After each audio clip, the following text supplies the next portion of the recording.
to give her a message, I wanted to mention that she has degrees in psychology and in education and has spent 18 years working with low-income children and families. She is the founder of a nonprofit called the Willow Center, an organization for grieving children and youth, and she is a certified Be Peace coach and laughter yoga facilitators.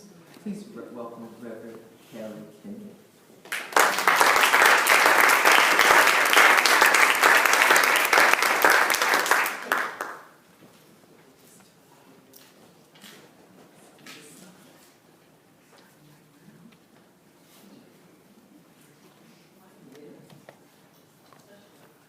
Technology. All right. Good morning. Good morning. You know, this is my first time in North Carolina, and I'm so glad that I get to share it with you, that I get to be here with you. I have had a wonderful experience already.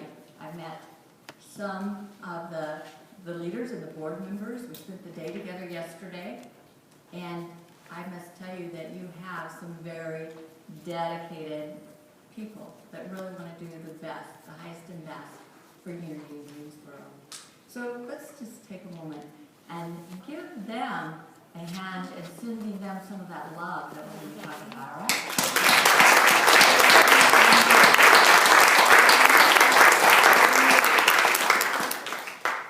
There are so many different ways that people support a ministry, and a lot of those ways are behind the scenes and we don't even see it.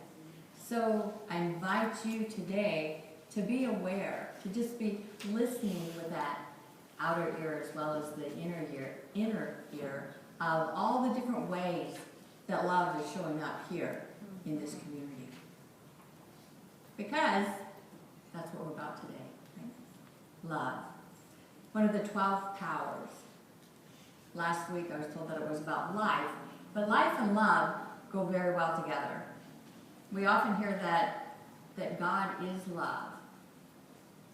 You notice I didn't say God is loving, but God is love. So I'm going to start with a Bible verse. 1 John 4:16.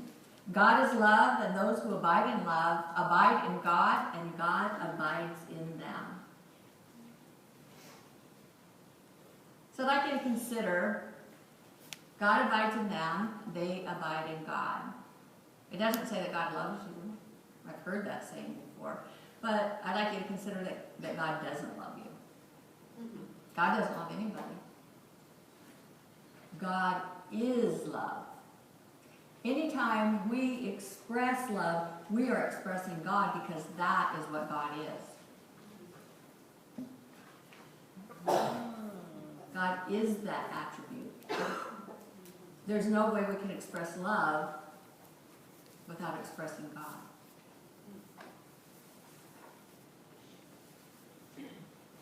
God is love, and man becomes loving by permitting that which is God to express in our words and our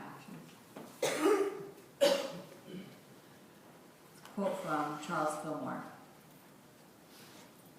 God does not love anybody or anything. God is the love in everybody and everything. God is love. Man becomes loving by permitting that which is God to express in word and action. By Charles Fillmore, one of the co-founders of Unity. So that's what we're going to talk about a little bit today, and I'm going to reference this book, Divine Audacity. So what does divine audacity have to do with loving? To do with any of the 12 powers. And that's what this book is all about, is the 12 powers. And divine audacity is being bold. We talked about courage yesterday. It's being bold and courageous. Spiritual living. Living under that radical premise that I am divine. We read it all the time. But living boldly is claiming it. Not just saying his words, but living it. And that's where the courage comes in. So I want you to practice with me. I am divine. Together, I am divine. Again, I am divine. And as that divine being, you are loved as well. You know, of all the 12 powers, I think that love in some ways might be the most difficult one to get a clear understanding for. And the reason why is we come to that word with so many different experiences. We have a lot of baggage around that word love. What it should be, what it shouldn't be, the love that was lost, the love that should have been lost.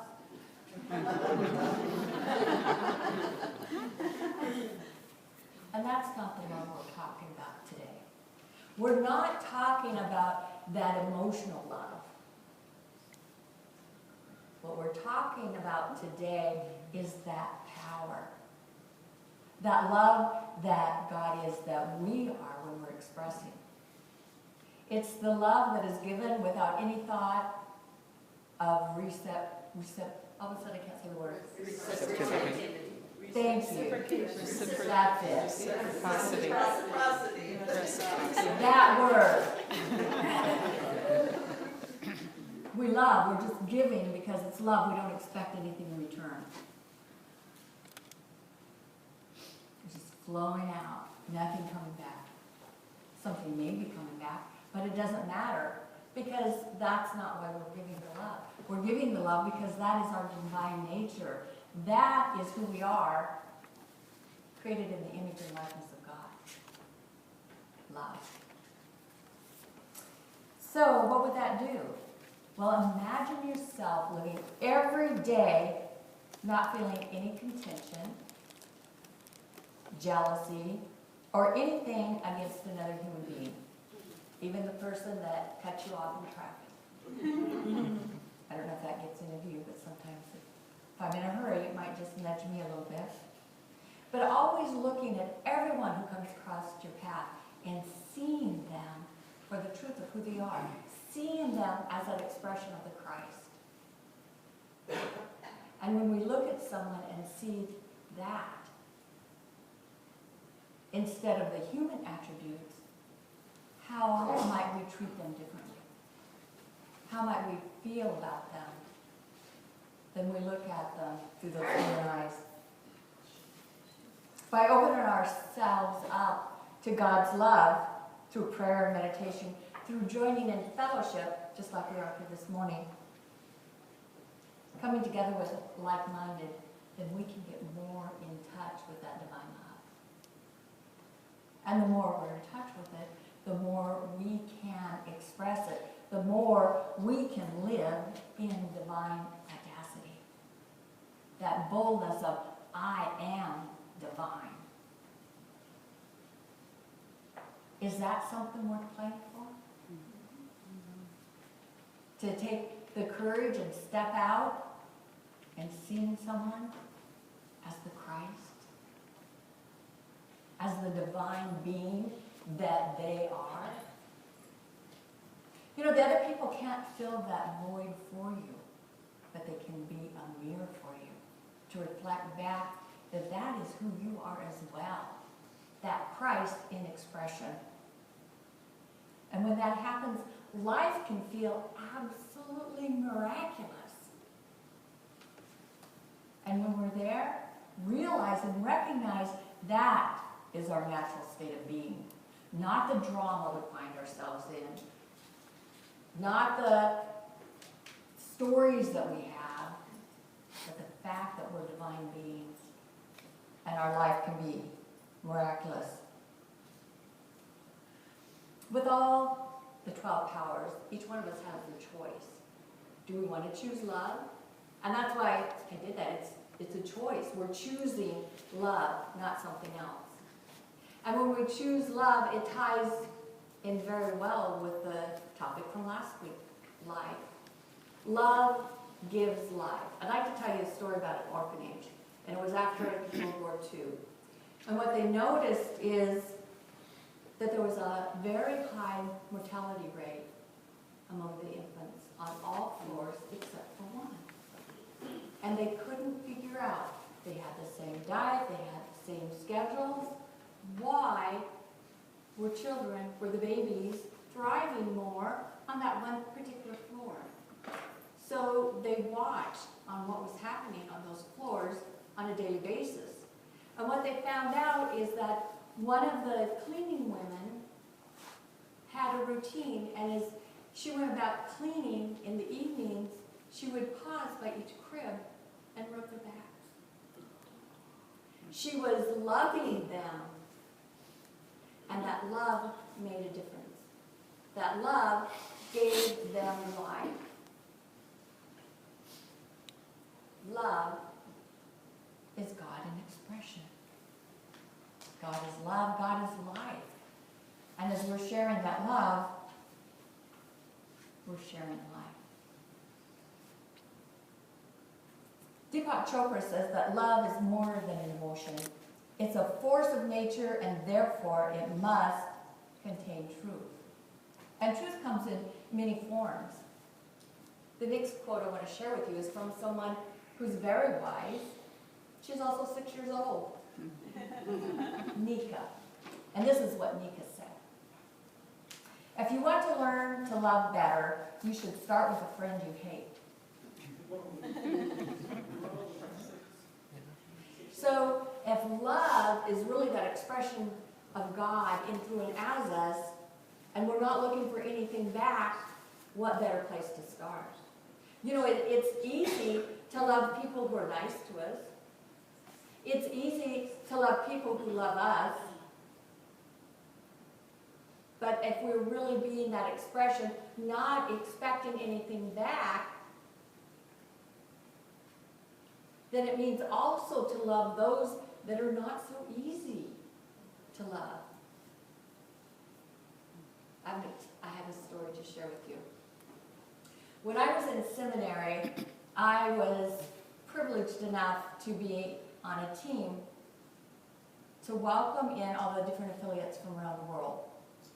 The Silent Unity affiliates, the Daily Word affiliates, and ministers. And it was a big deal. We received a grant in order to do this because the cost of their trip to come to the States was more than what many of them made in a full year. And one person almost said no. He had a bad experience traveling. And in that bad experience, he really got in touch with love as God is expressing.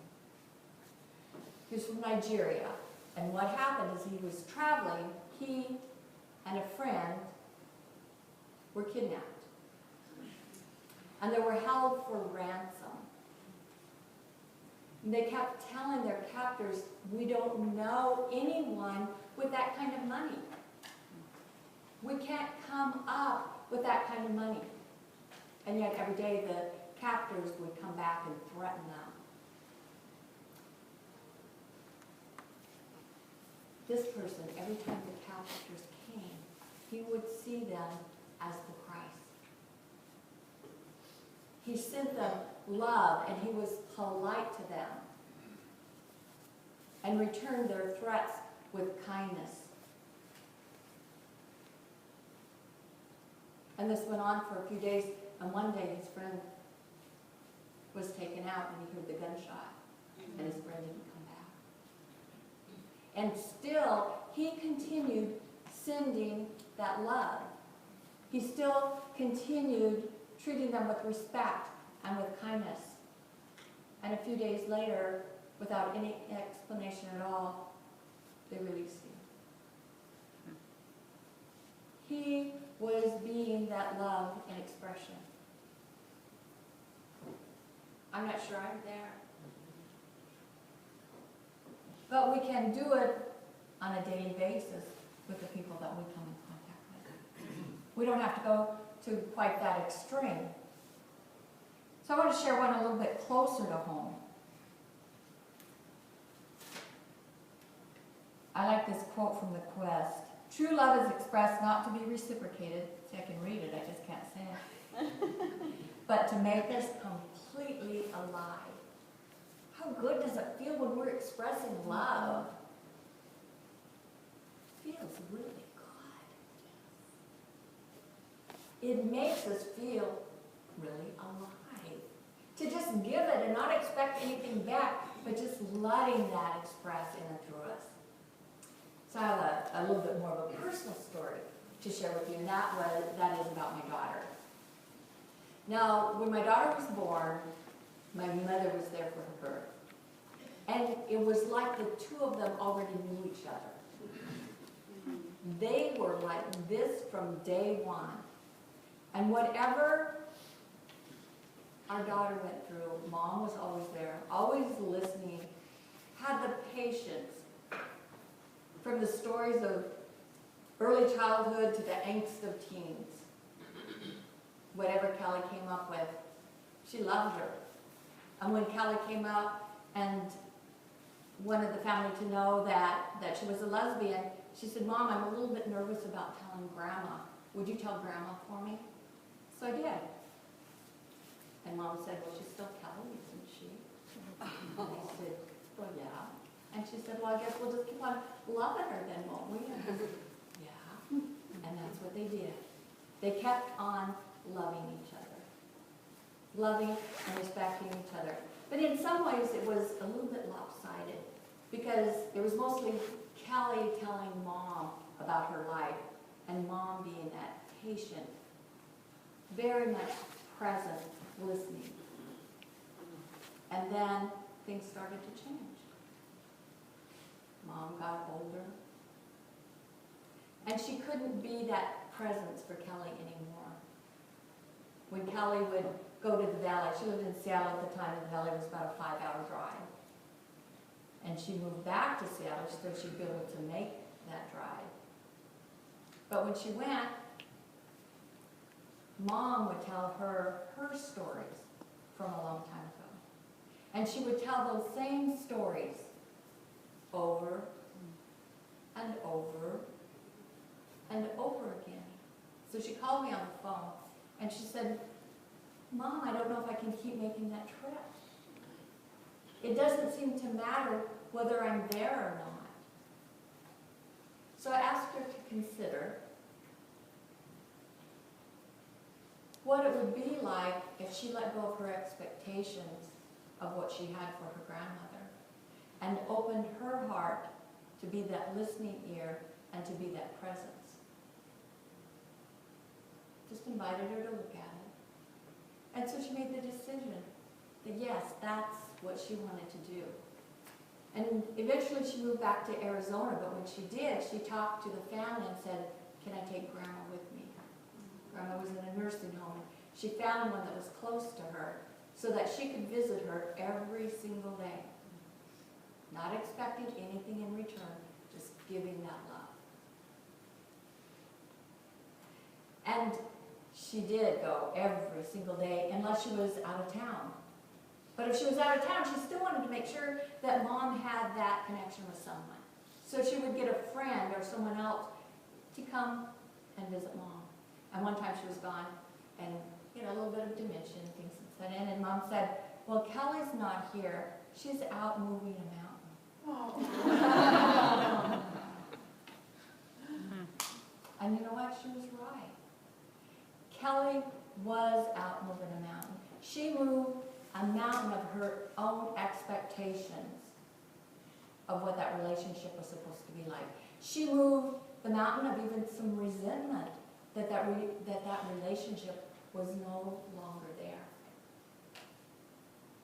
Moving mountains so that she could be that loving expression, expecting nothing in return. But you know what she got? She got that experience of love. There is no way that we can love without giving. We can give without love, but there's no way we can love without giving.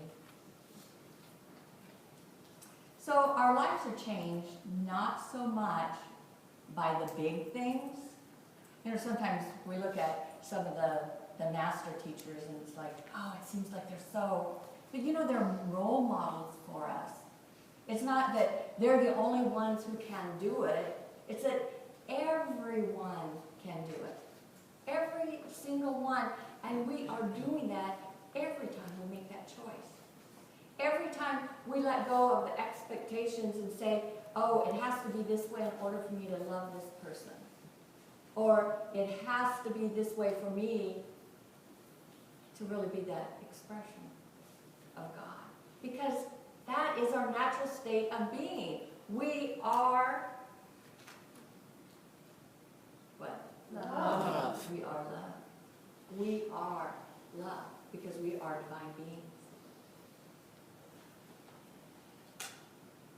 So every time we give love, we give the ultimate gift, and we're following the example of the other master teachers. And we're letting that light shine, which is what living boldly in divine audacity is about. Because the more we take on and choose the 12 powers that you've been learning about, the more we choose to be that light, to be that love, to be that understanding, to express our divine nature, the more we become the light of the world. Because again, I am divine. Together again? I am divine. And now with a little bit like you really own it, like you really mean it. I am divine. Yes. And whenever you have those doubts, or whenever somebody cuts you off in traffic, you just bless them and remind yourself, I am God in expression, I am divine, and I am expressing love. St. Francis once said that our knowledge is as deep as our actions, and our actions speak for us. You know, it's so easy to say the words.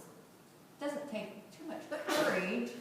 We don't have to be bold to say, oh, the 12 powers are, and list them. But it does take courage and it does take boldness to choose them. To choose them in that moment. To let go of our behaviors that we've had before and say, today, in this moment, I choose. Today, in this moment, I choose love.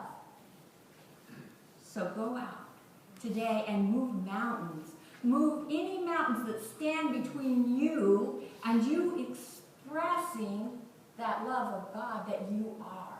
Move those mountains. Go out and dare to live audaciously. Go out and be the light of the world. God bless you.